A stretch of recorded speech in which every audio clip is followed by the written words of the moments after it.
noong 2023. I remember, meron kaming isang speaker, I just forgot his name, foreigner siya. Pinakita niya sa amin yung influence ng demonyo sa yung mga palabas na yan, ano? Bawa yung mga games na yan, sad to say, pati yung mga cartoon movies. Cartoon. Yes, meron siyang mga pinakita sa amin. Wow. Hindi naman po ako killjoy sa mga mahilig maglaro, no? Pero yung mga example na lang ho, no? Ito'y halimbawa na lang, yung ML, yung game na yan, Sikat no? na sikat. Sikat na sikat yan. Bakit nakaka-addict?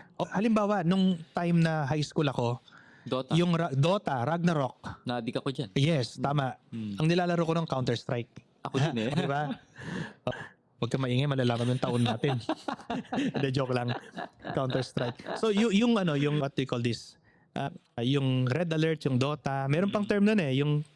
Yung barkada ko nilalaro niya, Diablo yung term. Oh, Diablo. Diablo. I remember that, no? Yeah. Sikat din Yung yan. barkada kami nun eh. Laro namin yan eh. Pagkatapos namin nag-serve sa simbahan, sa Kristan kami, Knights kami. Lalaruin namin yan. Counter-Strike, Diablo, Red Alert. So yung mga yan, may Ragnarok. Nakaka-addict talaga. Talagang meron akong kakilala na hindi kumain, hindi naligo ng isang linggo. Literally speaking, because na-addict dun sa game na yon. Bakit nakaka-addict siya? Kasi according to our speaker, no, sa Pache conference namin noong 2023, yung mga gumawa ng mga palabas na yan at ng mga games na yan, mga computer games na yan, hinaluan nila ng demonic influence na para yung mga maglalaro at manonood, ma-addict sila. No? Ma-addict sila. At nagre-reflect din yan dun sa pag-uugali ng mga naglalaro. Sasabihin ng nanay, ba't tong anak ko na to ganito na ugali ngayon? Wala nung na-addict siya sa ganitong computer games. Bakit hindi na siya nakikinig sa akin? Bakit sumisigaw na sa akin? Bakit hindi na, nagwawala, hindi na masunurin, etc. It's because may influence yan na natatanim sa isip ng bata, sa genes ng bata. Yeah. Yan ay talagang parang sinadya ng mga should we say Satanist or kung ano man sila. Mga gumawa kasi di ba niyan. may yung sa KMGS na pinakita rin yung mga bata nagwawala. Yung sinisira yung Yes. dahil inagaw yung Oo. games. Oo, tama. So tingin mo yun this part ng influence? Part siya ng demonic influence. Kasi gagawin lahat ng demonyo, sasakayan sa panahon eh. Okay. Para maka-attack siya sa atin. Oo. Gagawin niya lahat ng panahon, ng pagkakataon para makuha niya yung attention natin. Imagine, the word itself, addiction, addict ka na sa ganitong klase ng computer games, may oras ka pa ba para magsimba? May oras ka pa ba para magdasal? May oras ka pa ba para sa pamilya mo? Right. Saan yung oras mo? Nandito na sa game na ito, nasa computer games na ito. Oo.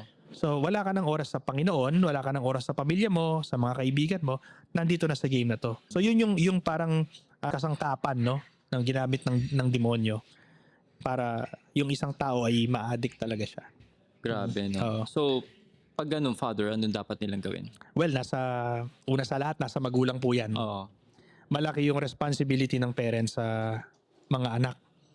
Pag nakikita ng parent na yung anak niya ay addict na sa ganyang klase ng mga computer games, na sometimes unaware sila na demonic, they should stop their child, their Right. children. Oo. No? Kung nakita nila nagbago na yung ugali, naging matigas yung ulo, Okay, nag-isolate? isolate na, that's it. Medyo delikado na po yan. It affects the spiritual level and even the psychological and mental level of a person, of the child. Pag ganun ba, kailangan exorcism kagad? Yes, papatingin mo muna sa psychologists. Afterwards, minor exorcism siguro.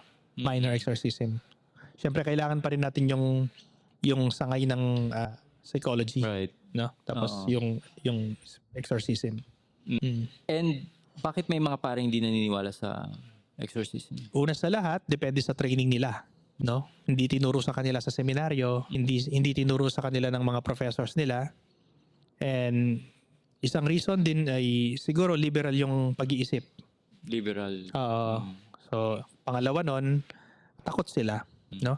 Meron akong alam, sinasabi ang demonyo daw ay figure of speech lang Oh, sa wow. Bible. Wow. Ha? Figure of speech. Meron din namang ibang, sad to say, pare na sinasabi, ang tagal ko ng pare pero hindi ko pa nakita ang demonyo. So, hindi siya totoo.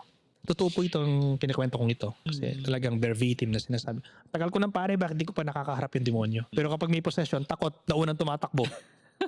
Dalin mo yan sa exorcist, ayoko yan. Something like that. Ganun po. Depende yan sa napag-aralan nila.